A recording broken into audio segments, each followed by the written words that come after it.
Let's break down the entire Modern Warfare 3 multiplayer mode from the maps, weapons, modes, a new perk system. We have new movement systems as well, some leaks being revealed here, early gameplay, the COD Next event, the MP beta, and much more. Be sure to subscribe for more COD update videos like this, and stay tuned for some beta code giveaways coming very soon on the channel for subscribers. First up here again, some important information on what we're getting for marketing, Call of Duty Next, big reveal event for MP, Warzone, etc. October 5th, a day later, October 6th begins the MP beta. Weekend 1 is PlayStation only, weekend 2 all platforms, and again, beta code giveaways for that will be coming very soon here. But for actual info on the MP overall, let's start here first with the multiplayer maps here. We have info on the DLC maps as well, so prepare for seminal design to meet modern gameplay. This faithful modernization of the maps keeps their authenticity intact while infusing the latest tech, gameplay, modes, content, and more. Though you might have noticed elements of Terminal and High Rise during your time in Al Mazrah, the MW3 versions of these maps are built from scratch from the original 2009 designs, which is so cool here. So a quick recap of all the maps we're getting at launch. We have Afghan, Derail, Estate, Favela, Karachi, High Rise, Invasion, Quarry, Rundown, Rust, Scrapyard, Skid Row, Subbase, Terminal, Underpass, Wasteland, and 3 large-scale battle maps, which are unnamed for now, and 1 colossal war map. So very exciting stuff here. As I've said before, I'm super excited to play on these classic maps here. These are going to be the exact same layouts from what we saw before back in MW 2009, but with much better graphics here. And the people that played this MP early, they said the maps look insanely good. Now, there are some leaks about doors being on some of these OG maps. I don't know how many doors. Those could easily be removed, and it may just be a rumor, but doors on these maps definitely would hinder the experience a little bit. If there are a couple doors on the outskirts of the maps, as I said in the past, that's not a big deal, but for example, Favela, if you have a door on every little building and room on Favela, and there's a lot of them, if you guys have played the map before, I'll have some gameplay in the background of this video, that would be very annoying. I mean, you could put so many doors on Favela, it would get crazy. Hopefully there aren't that many doors. If there are doors on the map, hopefully it's just not too crazy. But overall, if there's a couple on the outskirts, again, not a big deal overall. Now for DLC maps here, they did say this: with day 1 multiplayer content featuring faithful modernizations of Modern Warfare's fan favorite maps, over 12 all-new core 6v6 maps will fuel post-launch live seasons. Now that's pretty cool, them confirming at least 12 new 6v6 maps for the DLC season of MW3, although in the blog post they say all new core maps. People are saying that could also still mean remakes, because technically the remakes are new to the game, but they're not really new in the sense that they're uniquely made to MW3. So first off, I do want to see at least a couple uniquely made maps for this game. Obviously, these remakes are cool. The MW2 2009 maps are cool to see, and I still want to see maybe more remakes from other games during the DLC season, but I do want to see some uniquely made content as well. I don't want this game to just be full of remakes here. So, of course, again, maybe from the new Warzone Las Almas map, we'll have some POIs added as 6v6 maps, and that's technically kind of new, but hopefully we have some straight-up new maps as well for the DLC season. Now, for remakes here, there are a bunch of cool remakes we could still see for MW3's DLC season. Of course, what about the MW2 2009 DLC maps from that game? I mean, those are pretty sick. Trailer Park, Fuel, Carnival, to name a few. Like, a lot of those maps, I don't think most people have ever played on them, and they are pretty fire, especially like Trailer Park and stuff like that, and Carnival. Really cool maps aesthetically. So them being added to MW3 would be super cool. And obviously, what I want to see, if you guys have been watching the channel, you know Modern Warfare 3, one of my favorite CODs of all time back from 2011, those maps are fire. Most of those maps have never been remade before, which is insane, and hopefully for MW3 this year, we get some of them during the DLC season. So to run through some of those as well, we have Seatown, such a fire classic map, great layout on that one. Dome, we've seen before, kind of want to take a break from that. Arcaden, another fire map. Bakara, great map here. Another fire one. Resistance, man, Resistance has to return. Downturn, pretty cool, not as good, but still a solid map. Bootleg, fire. Carbon, pretty good as well. Hard Hat has been remade. It was actually in MW19, but I would definitely want to see that return. I'm not sick of Hard Hat, honestly. Lockdown, another fire map here. Village, great. Fallen, not as good, but still pretty cool. Outpost, another okay map. Interchange, pretty good as well, and Underground, in my opinion, super fire. Mission as well, actually. I can't forget about Mission, another great map. So most of these maps here, in my opinion, have great layouts, are super, super sick, and I would love to see most, if not all of these, honestly, for the MW3 DLC season. If we don't get any uniquely made maps, that would kind of suck, but if instead we got all of the original MW3 MP maps remade for this year's DLC season, that'd be super, super fire. I would be completely down with that. So let me know down below, what maps do you want to see remade in this game besides for what we have right now, or if you want them to strictly focus on uniquely made MP maps. Now for game modes in MW3's multiplayer, in addition to brand new modes like Cutthroat, a competitive 3v3v3 experience, a full range of fan favorite and innovative gameplay features will be available at launch to get everyone started, like choosing to play Hardpoint and Kill Confirmed on Favela, which you couldn't have done before in the past, modes that were never part of the original map offering, providing a refreshing multiplayer experience within these familiar environments. So cool stuff there, and Cutthroat sounds super, super interesting. We've had kind of similar modes like that in the past. I think there's one back in BO4 that's kind of similar there. Going big with brand new maps, Ground War and War modes returning. So the 16 core launch maps are further complemented with the addition of 4 huge environments ready at launch and containing a host of new play spaces. These are composed of 3 brand new battle maps, large scale locations where Modern Warfare 3's Ground War and Invasion game modes will be fought, so confirming that those 2 modes are returning,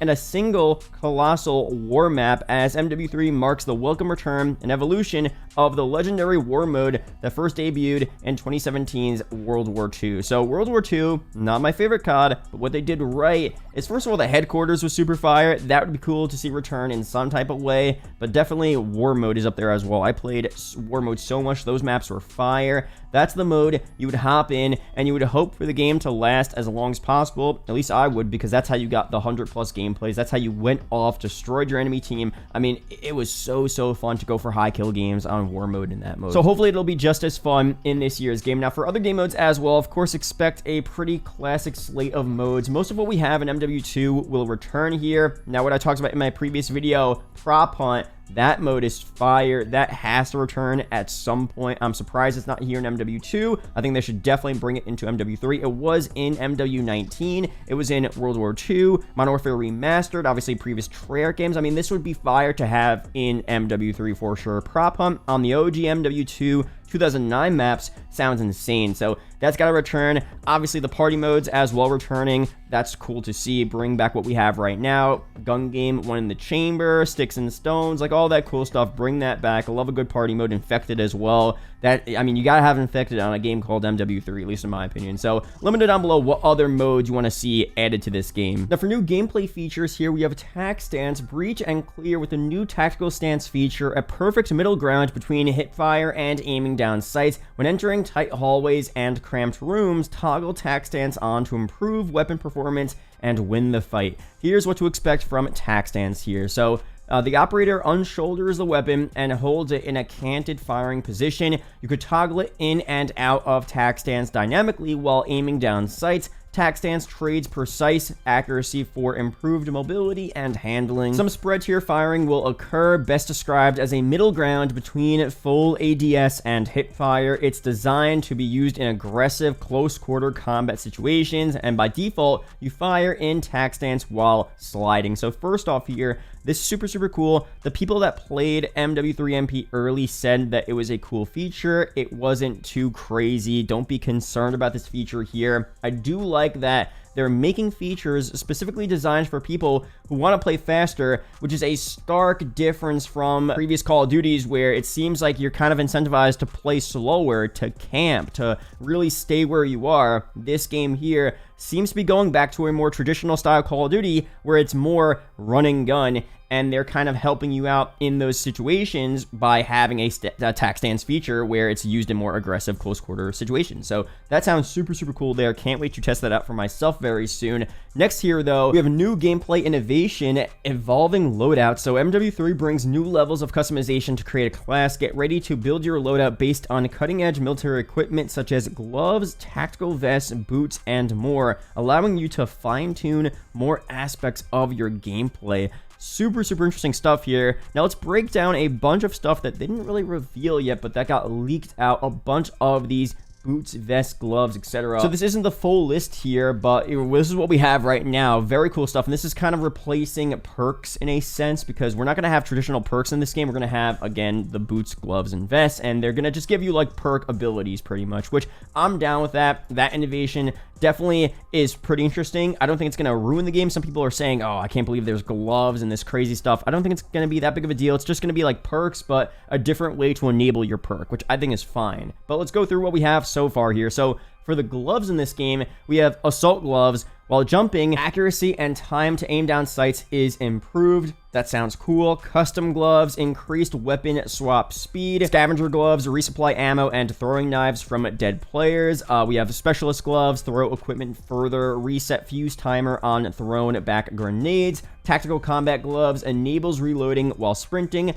And marksman gloves, reduced sway and flinch while aiming down sights. So this is not the full list here of gloves. It might be the full list, but there may be more in the final version of this game. But so far, sounds just like some perk abilities here, but in the form of gloves. Now for sneakers and boots here, we have some different stuff. We have canvas sneakers, eliminates footstep sounds, which is, pretty much dead sounds, right? Stalker boots, increase strafe and ADS movement speed. Obviously, Stalker. Tactical pads, increases slide distance and allows for full ADS while sliding, increases stance transition speeds and crouched movement speed. That's pretty cool there. We have ultra light boots, increases movement and swim speed, reduces noise while swimming. Running sneakers, increases tack sprint duration and reduces refresh time. And climbing boots, increase climbing and mantling speed, reduces fall damage. Now for some vests here, we have gunner vest, which is carry 2 primary weapons with max ammo but loose grenades. So again, you guys are getting the point here. It's pretty much perks, but split up between,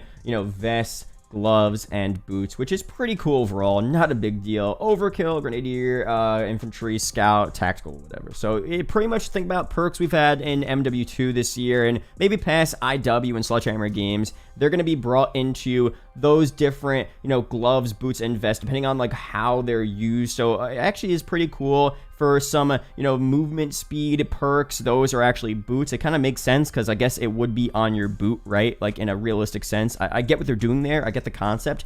It's cool. Not a big deal. A slight change to create a class, but I think it'll be cool. But that's what we have so far. I'll be sure to update you guys once we get more information on that. Now, for all of the weapons so far in this game, again, this is a leaked list, so this is not the final list here. And be sure to leave your comments down below on what weapons you want to see brought back. A lot of you guys have been leaving some really good comments on my recent videos about classic MW2 weapons returning.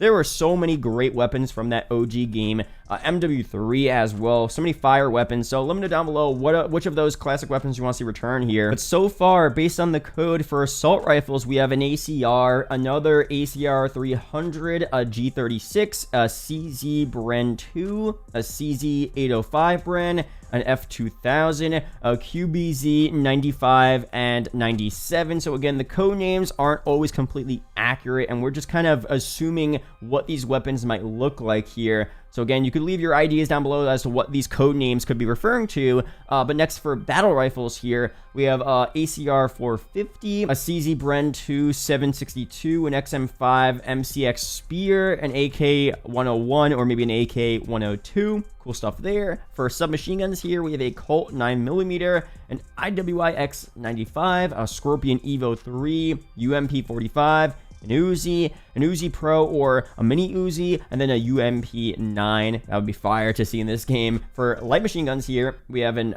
we don't know, an Evictor. That's the code name, Evictor. Let me know down below what you guys think about that. We have an MG36, PKM potentially, a PKP, a QBZ95 LSW. That'd be cool to see. For shotguns here, we have a semi-automatic shotgun and a pump shotgun, potentially variations of the Spaz 12. Let me know down below what shotguns you want to see in this game. For snipers and marksman rifles, we have an ACR DMR version, potentially a CZ Bren 2 PPS or SVCH, an SL8 potentially, an SVK M76 or an SK16, an HS50, SV98 or SVD potentially, and then maybe some type of AR50 somewhere. So that'd be cool to see as well. And last here, handguns, we have a Glock 21, a 93R, RSH12, or some type of mini Uzi or micro Uzi. So again, just code names there, but that's a good idea as to what types of weapons we're going to potentially see in MW3. And again, let me know down below what other other classic weapons you want to see return. A lot of the sick MW2 and MW3 weapons I hope will return. We'll see very soon. Now, for more MP features here, here's what they also officially confirmed. We have aftermarket parts. So the evolution of the gunsmith continues with the addition of aftermarket parts. This is a special set of customization options allowing you to focus on your preferred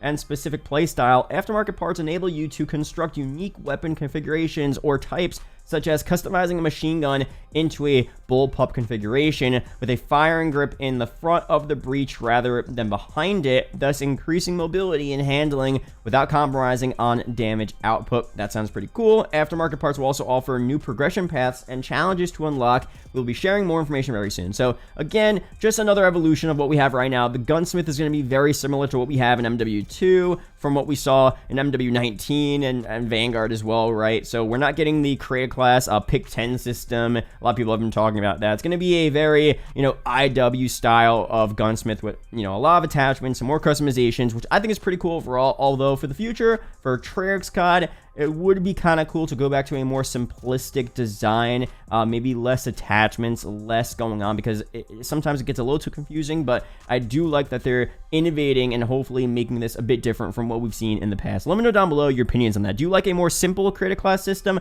or do you like it being a lot more complex, having more customizable options like we've had in previous games? So let me know down below. We have some pretty cool features here returning in this game, some classic MP features in MW3. We have map voting, allowing players greater autonomy over their MP matches. Classic minimap behavior with red dots indicating when an enemy is firing an unsuppressed weapon. Great stuff there. All chosen perks are available at the start of each match. We have the Covert Sneakers perk allowing for silent movement. Core multiplayer health is increased to 150, lengthening the time to kill. Hardcore mode is not affected. So solid stuff there overall. Really no complaints there. For MP movement changes here, here's some interesting stuff. We have, you can cancel your slide animations, but slide canceling does not reset tactical sprint. That's cool there. You could cancel partial reloads during an animation. That should have never got removed. I mean, that is so annoying in MW2's MP this year where, I feel like I always used to reload cancel just as a habit, and you want to be able to do that. You don't want to be stuck reloading your weapon. I die so many times like that. So that should have never been removed. I'm glad that classic feature is returning here in MW3 MP. Mantling is faster. You can mantle while sprinting. That's really cool. You could fire during and immediately after sliding. That's cool as well. Tactical sprint durations are increased, and tactical sprint recharge as well sprinting. So all really solid stuff here overall. It's going to be a classic MP, but also a bit of what we saw back in Modern Warfare 2019 with the slide canceling and the faster movement. So a good combination of that for a faster paced Call of Duty, I feel like will be pretty cool to see. Now, some more on this game here. We of course got our first look at the MW3 UI. This is the loadout selection from the campaign. Obviously, is this MP? No, but it's going to be pretty similar here in MP, and this is exactly what we have here in MW2 this year. A lot of people don't like the horizontal nature of this. Again, what I've said in the past is that, of course, what's more important is the actual gameplay of MW3 MP. If the UI isn't as good, it's not a big deal, but I do feel that bad UI hinders the overall experience you have playing Call of Duty. Bad UI is just annoying. It's not as efficient. And this year with MW2, I feel like it could be so much better. Like, here's a concept up on screen of what it could look like here. Again, just a very classical style of MP UI here. Here's the Warzone one as well. I mean, vertical for the most part, very similar to what we saw in the past. A lot of people are saying just bring back the MW 2019 style of UI, which is, again, pretty classical as well, but with some slight upgrades. I feel like that would be super, super cool here for Critic Class as well, especially having that vertical just is so much better, so much seamless. It's easier to access the menus. Everything being horizontal, the Hulu design, it's cool in some instances. For some menus, that Hulu design is actually cool and it works. But for other menus, most of the MP menus, it just doesn't really make a lot of sense there. So hopefully it's returning to a more classical style. We'll see very soon. They, of course, revealed this campaign UI being similar to Modern Warfare 2, but they then deleted the tweet, so they could potentially be changing it. Potentially that's an early version of the UI that it's not going to be in the game, and they're actually going back to the classical UI, and they're not ready to reveal it yet. We're not so sure. Let me know down below your opinions on UI. Do you care? Do you want it to be like MW2? Do you want it to be like MW 2019? Let me know your opinions down below. But finally here, for MW3's MP, we have the carry forward feature here. So all MW2 weapons, attachments, and unlocks will carry forward. There will be seamless functionality between new attachments and global weapon platforms. Any MW2 attachments that were considered universal, such as some muzzles, will be available to attach to MW3 weapons where applicable, which is really cool. In certain cases, MW2 weapons carried forward into MW3 will be able to utilize MW3 attachments that you unlock where applicable, which is cool as well. And the number of weapon platforms, aka receivers, have been increased for some categories, reducing restrictions on weapon customization by allowing for core attachments to be added to your favorite MW2 weapons. So, you know, the MW2 weapons you're bringing over will keep all the attachments you already unlocked. You could spawn into MW3 day one with a max level, you know, TAC 56, for example, in the game, which obviously I'm going to focus more on using the new weapons personally. But if you want to go back and use those old weapons, use those old camos, operators, all that cosmetic stuff as well, you can do that in MW3, which I think is pretty cool overall. Now, that's the entire overview and breakdown of Modern Warfare 3's multiplayer. Again, be sure to subscribe for more updates on this game. We'll go through some more stuff on the upcoming MP beta, campaign early access. All of the free rewards will break down on the channel. Beta code giveaways coming as well. And just be subscribed for the latest COD updates overall. That's here for this video again. Shout out to the YouTube channel members as always, and I'll see you guys in the next one. Peace out, guys.